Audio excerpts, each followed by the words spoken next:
Hello guys and welcome. Today I want to show you one of my absolute favorite places here in Tenerife. It's an abandoned leper town and it is super cool, also a little bit spooky, and it's one of my first times doing some urban exploration. So let me show you around. Alright guys, so while I show you a few clips of this absolutely incredible place, I'm going to talk a little bit about why it was built. At the end of the 30s, after the Spanish Civil War, a lot of people were suffering from leprosy disease, also known as Hansen's disease.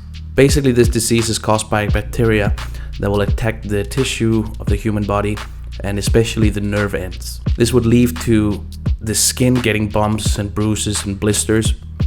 Due to infections being extremely common at that time because of the lack of good antibiotics, people would often start to get really severe infections, and that could lead to the loss of fingers, toes, and also facial features such as nose and ears. So people would look absolutely horrible.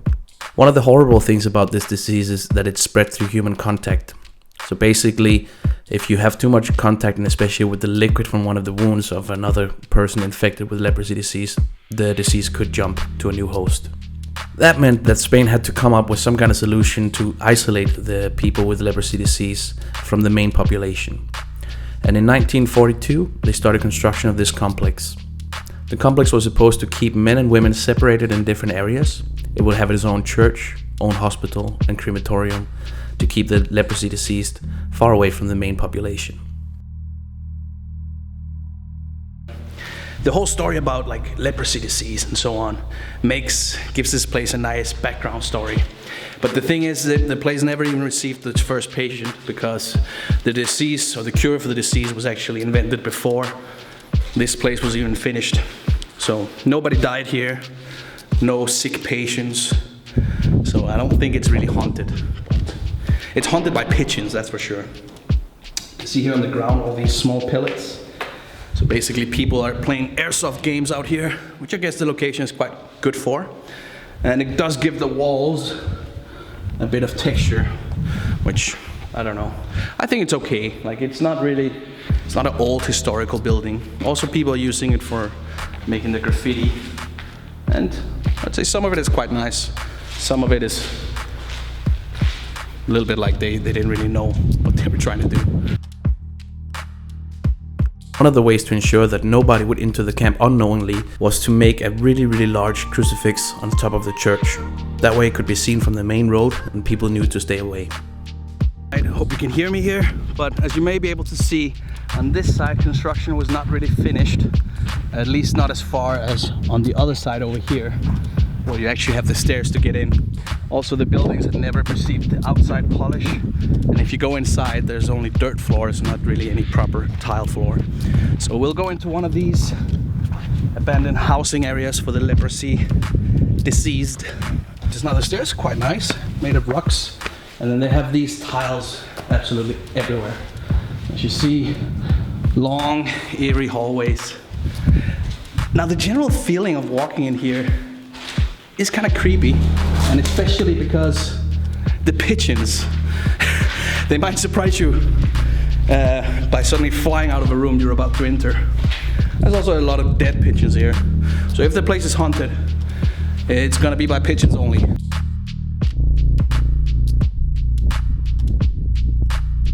So basically, men and women were supposed to be housed in separate areas. Apparently, construction workers didn't really follow the plans, so the whole complex is actually built wrong. Anyway, it never finished because by the time that they had finished most of the construction, there was already a cure for leprosy disease, and therefore the place was just left abandoned. Now, it was left abandoned for many years until the 60s, where the Spanish army decided to take over the place and use it for training of the mandatory enlisted soldiers. Now I guess the place wasn't ideal for that because they eventually ended up leaving the place behind again to be abandoned until 2002, where an Italian guy for 17 million euro decided to buy the whole area. I don't know what he was planning to do, some kind of vacation resort, but I don't know if the place is really ideal for that. First of all, it's very windy here. I hope it doesn't destroy the audio on this clip. And also, there's a lot of dust flying. It's not really a pleasant area to stay in, and there's not really a beach here. Either way, it never even got that far, because before he had finished construction, due to delays and so on, it turned into 2008, where the financial crisis hit the whole island, and a lot of places were left behind, including this one. So since then, it's just been left behind. Nobody's really using it anymore, other than young people for graffiti. Also the occasional pigeon that decided to live here. So. Are you living here, or? My house. Ah, your house. Oh, okay. House. Okay. Cool. Apparently, this place does have one inhabitant living here. Set up his own little private home. He showed me he had a bathroom and a kitchen.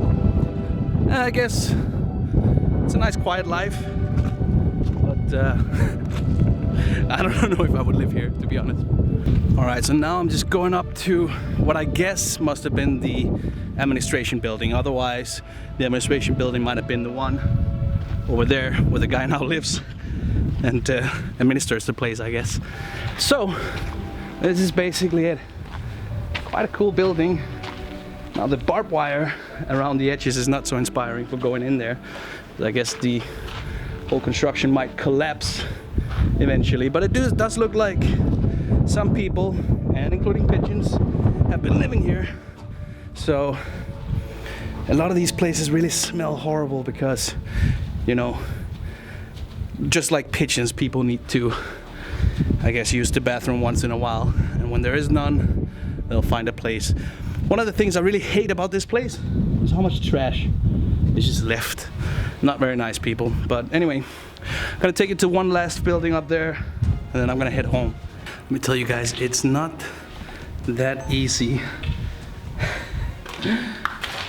to be carrying a gimbal and a vlogging camera at the same time. But anyway, I find it fun to make these videos. Now, a lot of these places, the walls and so on, has been torn apart.